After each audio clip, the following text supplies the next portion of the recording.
Hello बच्चों, कैसे हैं आप सब? आई होप आप लोगों की पढ़ाई बहुत अच्छी जा रही होगी। तो सीबीएसई की जो डेट शीट है वो आ चुकी है और 18th ऑफ मार्च को आपका जो है इकोनॉमिक्स का एग्जाम है।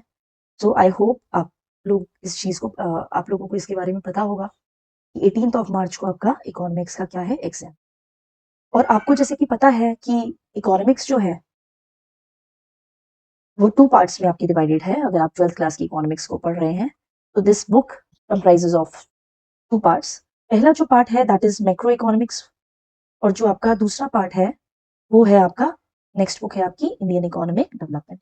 और दोनों ही जो बुक्स हैं वो आपकी आ रही हैं 40-40 मार्क्स की। सो अगर आप लोग 90 प्लस का टारगेट लेकर के चल रहे हैं या एग्जाम्स में 95 प्लस का टारगेट लेकर के चल रहे हैं मार्क्स की, तो इसके लिए बहुत ज्यादा जरूरी है ये जानना कि कौन सा जो चैप्टर है वो कितने मार्क्स का आ रहा है।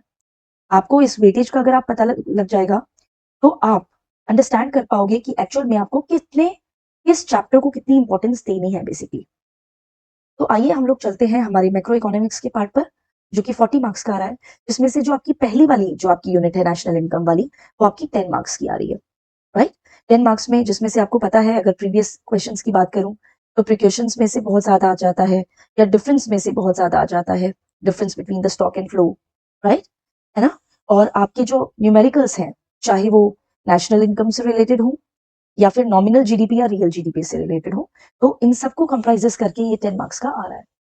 उसके बाद जो मनी एंड बैंकिंग वाली जो यूनिट है वो आपकी 6 मार्क्स की आ रही है। And you we know about that कि एक दो कुछ क्वेश्चन है जो कि बहुत ज्यादा इंपॉर्टेंट है, जैसे क्रेडिट क्रिएशन का क्वेश्चन है, अपने आप में ही बहुत ज्यादा इंपॉर्टेंट क्वेश्चन है। या फिर जो आपके फंक्शंस हैं आरबीआई के, फंक्शंस ऑफ आरबीआई, ये भी बहुत इंपॉर्टेंट है। और इसके साथ साथ जो आपकी क्वालिटेटिव और क्वांटिटेटिव और जो क्वांटिटेटिव इंस्ट्रूमेंट्स हैं बेसिकली, वो भी बहुत ज्यादा क्या है, इंपॉर्टेंट है। नेक्स्ट आ जाता है आपका, तो 16 मार्क्स के ये दोनों हो गए।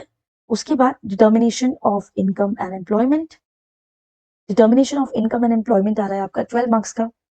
ठीक है, इसमें से भी मैं आपको कुछ इंपॉर्टेंट क्वेश्चंस जो है वो नेक्स्ट वीडियो में एक्सप्लेन कर दूंगी कि किस चैप्टर्स में कौन कौन से क्वेश्चंस हैं जिसमें से आने के बहुत ज्यादा चांसेस हैं।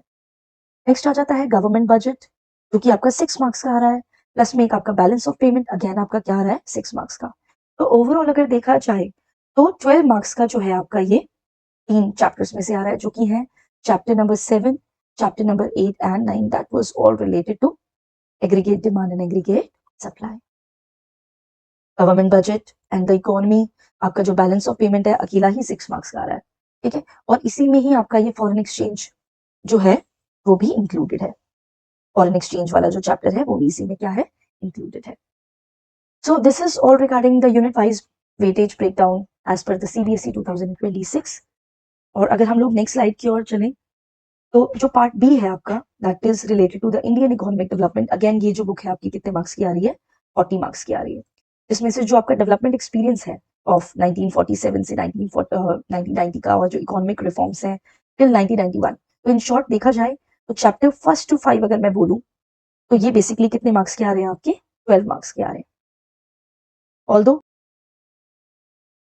तो आपके चैप्टर्स हैं that is human capital formation, आपका जो रूरल डेवलपमेंट वाला जो चैप्टर है, आपका जो एनवायरमेंट वाला जो चैप्टर है, प्लस में आपका जो एम्प्लॉयमेंट वाला जो चैप्टर है, ये सब मिलाकर के आपके कितने मार्क्स के आ रहे हैं, 20 मार्क्स के। और ये जो लास्ट चैप्टर है जो कि एक सिंगल चैप्टर है that is development experience of India, China and Pakistan, ये आपका 8 मार्क्स का आ रहा है। तो अब आपको जरूरी है ये जानना कि ये चैप्टर तो आपको मिस करना ही नहीं है, क्योंकि सिर्फ ये एक ऐसा सिंगल चैप्टर है जो सीधा 8 मार्क्स का आ रहा है आउट ऑफ 40। तो इस चैप्टर को तो हमें छोड़ना ही नहीं है किसी भी तरीके से। और जो बाकी की ये 4 चैप्टर्स हैं बेसिकली, ये आपके 4 आपके कितने मार्क्स के आ रहे हैं, 20 मार्क्स के। और ये जो आपके 5 चैप्टर्स हैं ये बेसिकली आपके कितने आ रहे हैं, 12 मार्क्स के। सो this is all regarding the weightage of 80 marks. और अगर मैं एग्जाम पैटर्न की भी बात करूं तो आपको पता है ये बात कि 80 मार्क्स का पेपर आपका थ्योरी बेस्ड आएगा, वाइल जो 20 मार्क्स का पेपर है वो आपका किस में से होगा, प्रोजेक्ट का। अगर आप स्कूल्स में हैं तो आपका ये ऑलरेडी डन हो चुका होगा ये वाला पार्ट। अब रेस्ट ये जो 80 मार्क्स का पेपर है that's going to be conducted on 18th March.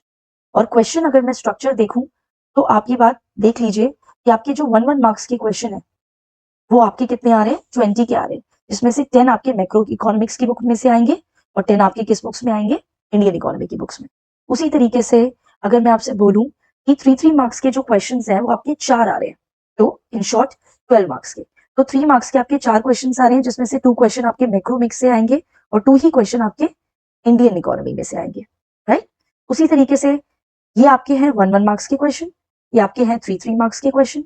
Then आ जाता है आपका 4 मार्क्स के क्वेश्चन। तो 4 मार्क्स के क्वेश्चन आपके टोटल 6 आ रहे हैं, इसमें से 3 वो देंगे मैक्रो इकोनॉमिक्स में से, 3 देंगे आपके इंडियन इकोनॉमी में से, और last but not the least आपके 6 मार्क्स के क्वेश्चन आ रहे हैं 4, जिसमें से 2 क्वेश्चन जो है मैक्रो में से होंगे और 2 क्वेश्चन जो है वो आपके किस में से होंगे, इंडियन में से होंगे।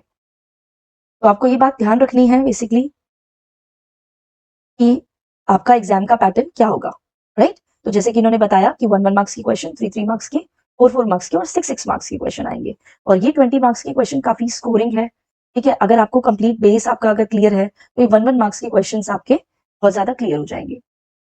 तो this is all regarding the weightage, और नेक्स्ट की वीडियोस में we'll discuss about the 1 marks questions also. जल्दी ही मैं आपके लिए इन सब चैप्टर्स की लेक्चर लेकर के आती रहूंगी।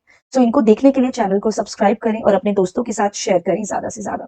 Thank you so much for watching the video.